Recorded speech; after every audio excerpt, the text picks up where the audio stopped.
Today, I'm excited. I have a Stay Soft chocolate chip cookie. It doesn't matter if you leave it out on a plate, put it in a Ziploc bag, or leave it in your refrigerator. This chocolate chip cookie will stay soft. So we're going to start this recipe with 1/4 cup water, followed by 1/8 teaspoon Guar gum. Now a stick blender is definitely the best tool to use while mixing Guar gum, but if you do not have one, you can use a standard traditional mixer. Just make sure you mix till there are no clumps. At that point, this is what it should look like. Now to limit dishes, it's best to just keep it in this jar. Now here's something I love to use this pre-cut parchment paper for. I'm going to go ahead and take my almond flour and dump it on this parchment paper. This will help guide your 1/2 cup almond flour into this small container. Now you're going to need 2 tablespoons Crisco. Place it in the microwave for about 30 seconds until it's melted like this. Then stir it until it fully dissolves. Go ahead and add it to the mixture. Add 2 teaspoons of vanilla, and then we will need 1 large egg. Now blend this until you get a real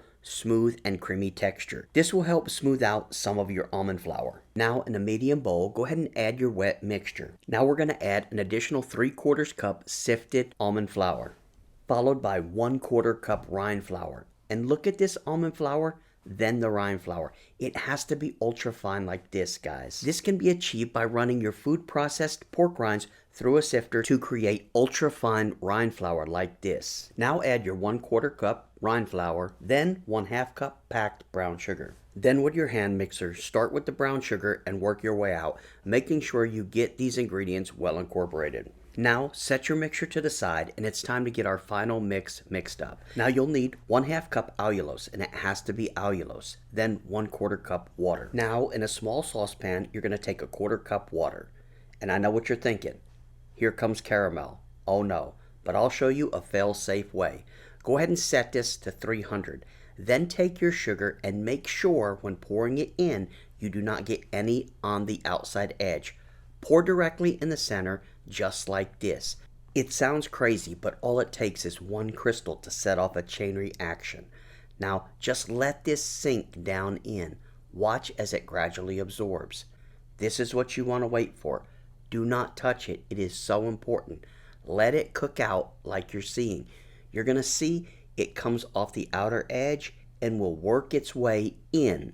It is very important that you do not disturb this. Just let it continue to gradually move in as you see. Once it has taken over the whole area and you have a good consistent bubble like this, we're going to remove it from the heat. Now let it cool for at least 5 minutes. Now take 2 tablespoons butter and melt it in the microwave. Now if you want to add chopped nuts to your cookies, that's fine, but we're going to add them a little bit later. Look at how stiff this batter has gotten because the pork rinds have absorbed water.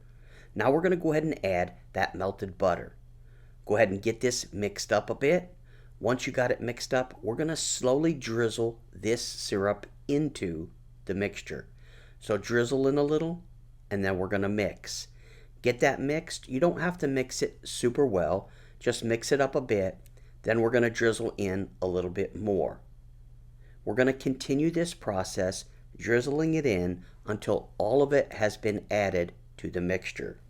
Continue to mix it till you get a nice smooth consistency like this. Now it's time to go nuts, and for me, pecans make a perfect addition to a chocolate chip cookie. Now I'll show you a trick I use when using my 16 by 24 inch parchment paper. Go ahead and take your pre-cut parchment paper and fold it in half. Then make sure to give it a good crease right at the center like this. Now the cookie scoop I'm using is a number 40, and guys, when you scoop this out, make sure you get a good level scoop like this.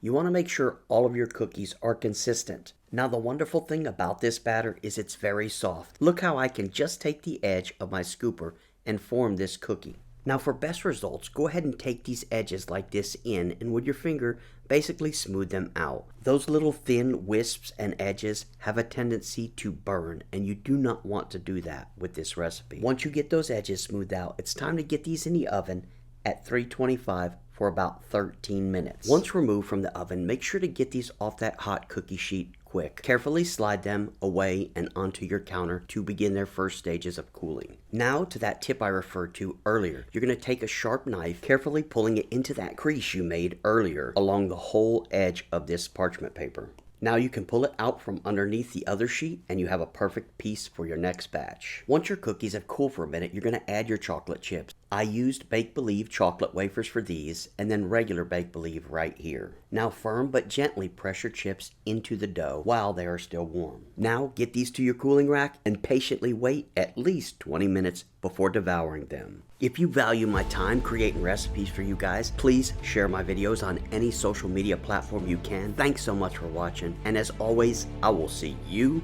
in the next video.